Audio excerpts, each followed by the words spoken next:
इस कहानी की मुख्य भूमिका है तानिया। रंग गोरा, मध्यम ऊंचाई, सुंदर नयन नक्श। तान्या के पैदा होते ही उसकी माँ चल बसी। पत्नी के चले जाने के बाद तान्या के पापा यह दुख सह नहीं पाए और अब वो एकांत में ही रहने लगे। तान्या का पालन पोषण दादी जी और चाची जी ही करती आईं। साल भर की होते ही तान्या अनाथ हो गई। तान्या के पापा भी भगवान के पास चले गए। अब तान्या की सारी जिम्मेदारी चाचा चाची जी पर आ गई।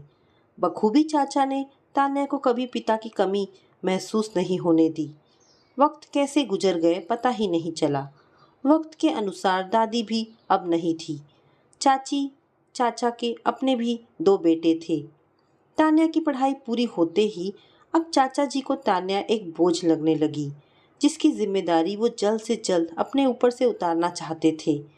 तान्या जिद भी नहीं कर सकती थी कि उसे तो अभी आगे और पढ़ना है, नई उड़ान भरनी है, मगर परिस्थिति वो भी भली भांति जानती थी। चुप रहना ही उसकी अब तकदीर बन गई थी। चाचा जी को तान्या के लिए पहला रिश्ता मिलते ही उन्होंने तान्या के हाथ पीले कर दिए। उनकी यह आखिरी जिम्मेदारी खत्म होते ही तान्या अब ससुराल वालों की हो गई। तान्या के ससुराल में तान्या के पति अमित के अलावा सास ससुर, जेठ जेठानी और उनके बच्चे थे। अमित के माता पिता बेहद सीधे साधे थे। खुशी खुशी 3 साल गुजर गए। तान्या भी इतना अच्छा जीवन साथी पाकर फूले ना समाती। अमित दिल्ली के एक बैंक में कर्तव्यनिष्ठ और होनहार अधिकारी था, मगर नियति को तो तान्या के तकदीर के साथ खेलने की आदत सी हो गई थी। मध्य रात्रि के अंधेरे में हाईवे पर अमित की मोटरसाइकिल के सामने से आती हुई कार से टक्कर हो गई। वह गिर पड़ा। लुढ़कते हुए उसका सिर माइल पोस्ट से जा टकराया और ब्रेन हैमरेज हो गया। रक्त अधिक बहने के कारण 30 मिनटों में ही उसके प्राण पखेरु उड़ गए। कार वाला वहां से सरपट भाग गया। 33 वर्षीय अमित की 26 वर्षीय पत्नी तान्या विवाह के 4 वर्षों के भीतर पति को खो बैठी। एक्सीडेंट और मौत की खबर रात को पहुंचते ही घर के सभी सदस्य दहाड़े मार मार कर रोने लगे। किसी को भी सुध नहीं थी। अमित की माँ और तान्या की तो रो रो कर हालत खराब हो गई। सुबह हो चुकी थी। मोहल्ले वालों ने शोक समाचार सुना और वे मातम पुरसी के लिए आने लगे। अमित के पिता विजय बाबू अपनी पत्नी को सांत्वना दे रहे थे, गले लगा रहे थे, लेकिन तान्या अकेली पड़ गई थी। किसी को उसे समझाने की सुध नहीं रही, सिवाय जेठानी के। आने वाले कई पड़ोसी फुसफुसाहट में बातें कर रहे थे। उनके हाव भाव से ऐसा प्रतीत हो रहा था मानो तान्या ही अमित की मृत्यु का कारण हो। समय बीता, वर्ष बीते। विजय बाबू और उनकी पत्नी तान्या का ख्याल बेटी जैसा रख रहे थे। एक दिन दोनों ने तान्या को जिंदगी की हकीकत से रूबरू करवाया। विजय बाबू तान्या से बोले, बहू, तुम मास्टर्स की पढ़ाई पूरी कर लो। जो होना था हो गया। तुम अपने पैरों पर खड़ी होने का प्रयास करो। पापा जी, मैं गवर्नमेंट से मैनेजमेंट करने को तैयार हूँ।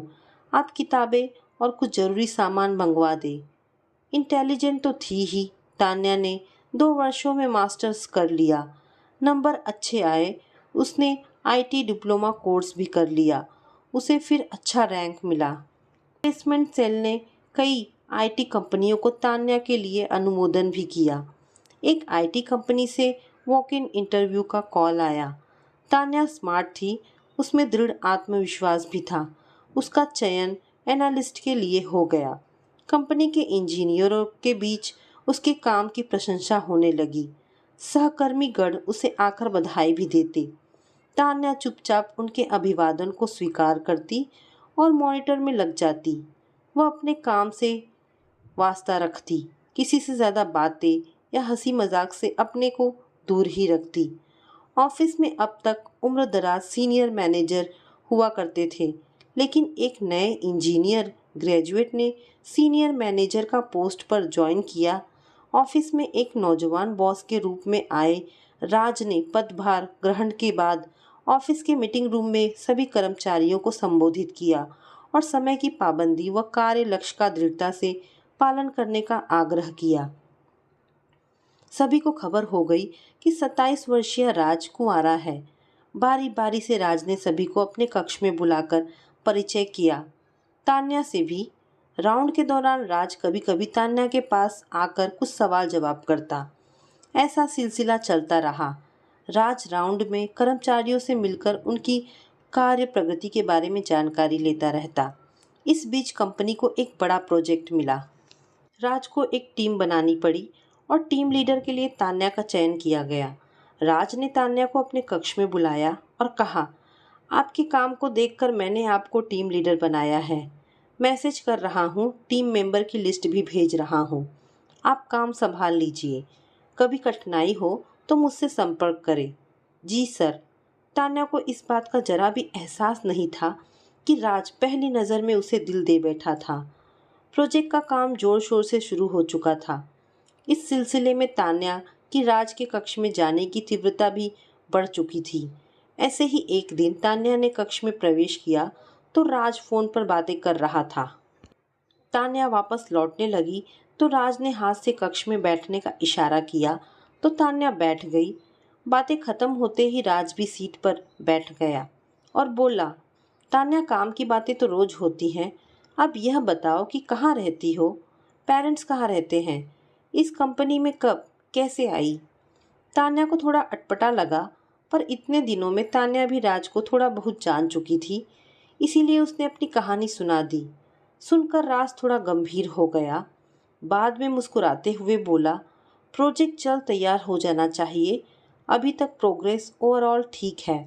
तान्या जितनी देर बैठी रही, राज की आंखें कुछ कहती नजर आई। ऐसा सिलसिला चलता रहा। तान्या महसूस कर चुकी थी कि राज उसमें काफ़ी दिलचस्पी ले रहा है और तान्या ने पाया कि वह भी राज की ओर आकर्षित हो रही है। एक अन्य मुलाकात में राज ने आखिर कह ही डाला, तान्या आज लंच हम लोग साथ करेंगे, यदि आपको कोई आपत्ति ना हो तो। तान्या मना नहीं कर पाई। रेस्टोरेंट पास ही था। लंच में बातें चलती रही। रेस्टोरेंट में हल्का संगीत भी चलता रहा। डीम लाइट में दोनों की एक दूसरे से आंखें मिल जाती और लंच के बाद तो राज ने तान्या का हाथ पकड़ लिया।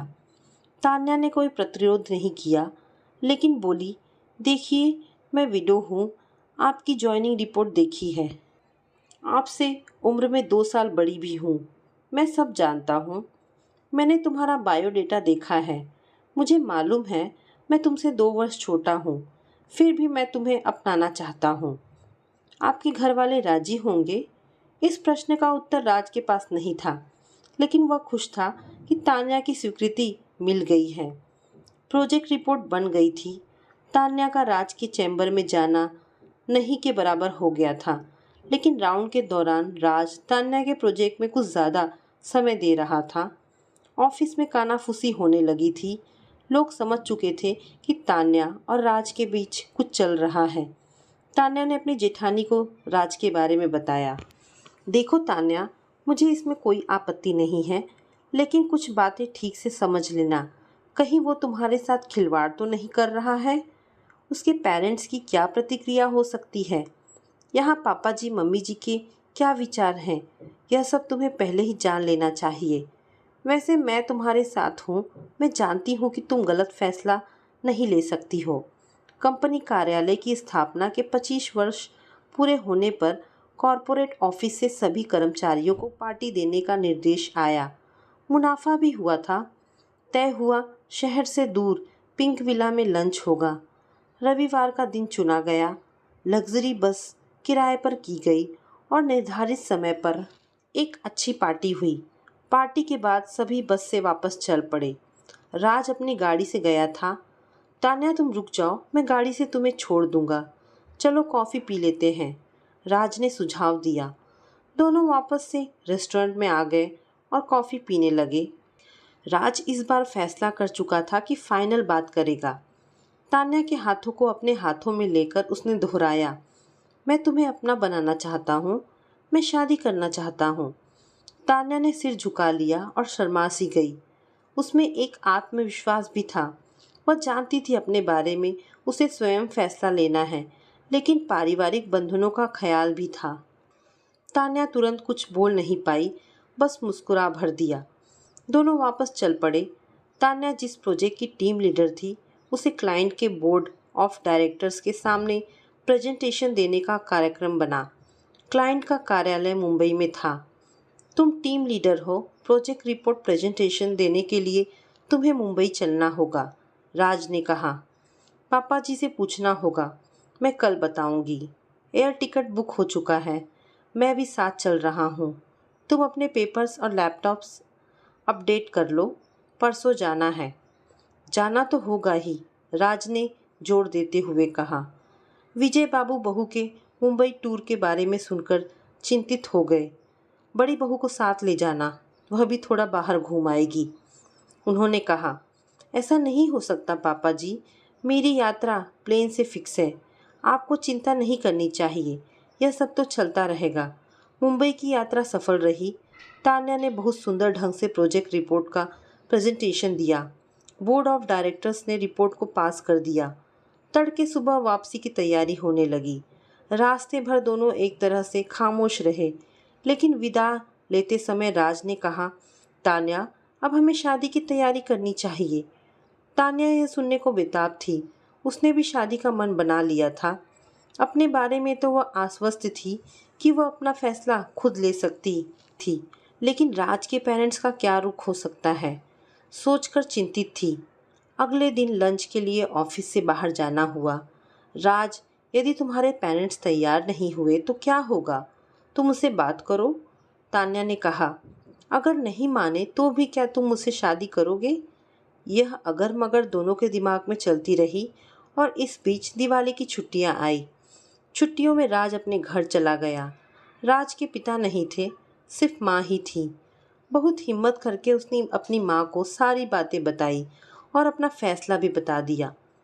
शादी मैं तान्या से ही करूँगा, आपकी हाँ चाहिए।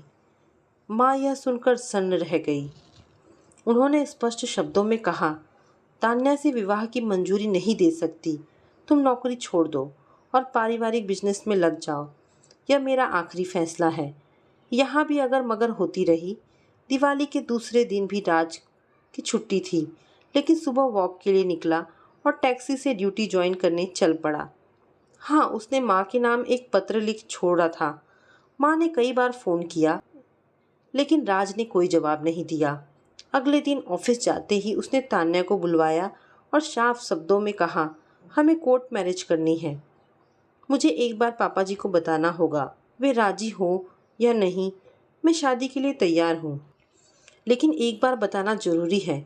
शाम को घर लौटकर तान्या ने पापा जी को और जेठानी को कोर्ट मैरिज की बात बताई। दोनों ने प्रोत्साहित किया, लेकिन मम्मी जी और जेठ ने इसका घोर विरोध किया। फिर एक अड़चन, लेकिन पूरे आत्मविश्वास और दृढ़ता से तान्या डटी रही। उसके तेवर को देखते हुए पापा जी ने अपनी पत्नी और बेटे को समझाया, विरोध करने का कुछ लाभ नहीं होगा, घर में ड्रामा हो अच्छा नहीं। पापा जी के हस्तक्षेप से सभी मान गए। पापा जी ने राज से एक बार खुद बात करने की इच्छा जताई। तान्या ने हामी भर दी। पापा जी ने राज से कहा, तुम लोगों की शादी से हमें कोई आपत्ति नहीं है। तुम्हारी कोर्ट मैरिज से भी हम सहमत हैं। अपने परिवार वालों से बात करने की जिम्मेदारी तुम्हारी है। मुझे सिर्फ दो बातें करनी हैं। एक, तान्या के सुख सुरक्षा की गारंटी होनी चाहिए। दूसरे, इसे हमने बेटी की तरह माना है और बेटी का पूरा प्यार दिया है। कोर्ट मैरिज के बाद हम इसे अपने घर ले जाएंगे और 2 दिन बाद इसे बेटी की तरह अपने घर से विदा करेंगे। मुझे दोनों शर्तें मंजूर हैं, राज ने विनम्रता से कहा। पापा जी ने घर वापस आकर बड़ी बहू को तान्या की शादी का जोड़ा, चूड़ियाँ, गहने, सिंदूर और आवश्यक कपड़े, राज के लिए घड़ी और सूट के कपड़े बाजार से लाने को कहा। वैधानिक औपचारिकता के बाद दोनों की शादी हो गई। पापा जी, बड़ी बहू और राज का एक दोस्त शादी के गवाह बने। मिठाइयाँ बांटी गई। विदाई का दिन आ गया। समयानुसार राज और उसके 4 दोस्त 3 गाड़ियों में आ गए। तान्या को लाल लहंगा, लाल चोली और लाल दुपट्टे के साथ पूरी दुल्हन की तरह सजाया गया और विदाई गीत शुरू हो गए। विदाई गीत शुरू होते ही पापा जी और मम्मी जी बहुत सेंटिमेंटल हो गए और फफक फफक कर रोने लगे। तान्या ने भीगी पलकों से पापा जी को प्रणाम किया और मम्मी जी को सीने से लगाकर कहा, आप क्यों रोते हैं? मैं आप लोगों से मिलती रहूंगी। आपने मुझे बेटी माना है, मुझे आते रहने का हक देते रहिए। आप लोग अपना ख्याल रखें। आप आंसू मत बहाइए, मैं तो फिर सुहागन हो गई। तान्या और राज को मम्मी जी और बड़ी बहू ने नम आंखों से गाड़ी तक पहुंचाया। गाड़ी में बैठते ही राज ने ड्राइवर से कहा, मेरे घर चलो। रास्ते भर तान्या गहरी चिंता में थी, मगर राज बेफिक्र था, क्योंकि वो अपनी माँ के दिल को अच्छे से जानता था। घर पहुंचते ही सामने से आ रहे बेटे को तान्या के साथ देखकर विभाजी सन्न रह गई।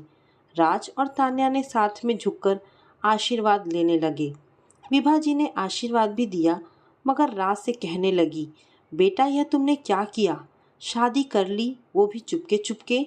तो क्या करता मम्मी, आपने तो कोई रास्ता ही नहीं छोड़ा था। अब तो तुम्हें मार भी नहीं सकती, आखिर पति जो बन गए हो। यह बातें विभाजी ने हंसते हुए कही तो राज और तान्या हैरान हो गए। मम्मी आपको मुझसे कोई गिला नहीं? आप हमारे रिश्ते को स्वीकृति दे दी? आंखों में आए आंसुओं को रोकते हुए विभाजी ने कहा, ना बेटा, मुझे अपने लाडले से कोई शिकायत नहीं। मैं अच्छी तरह जानती हूँ कि तुम्हारी पसंद अच्छी ही होगी। बेटा, तुम्हारे जाने के बाद मैंने बहुत सोचा, बहुत बार फ़ोन भी लगाया, मगर तुम तो अपना दुश्मन ही मुझे समझने लगे। तुमने कुछ साफ कहने सुनने का मौका ही कहाँ दिया। तान्या बेटी, इधर आना। और विभाजी ने अपने गले से मोटी चैन उतारकर तान्या को पहना दी। तो दोस्तों, ये कहानी यहाँ पर समाप्त होती है। आशा करती हूँ ये कहानी आपको ज़रूर पसंद आई होगी। अगर कहानी पसंद आई है तो प्लीज़ इसे लाइक एंड शेयर करें। धन्यवाद दोस्तों।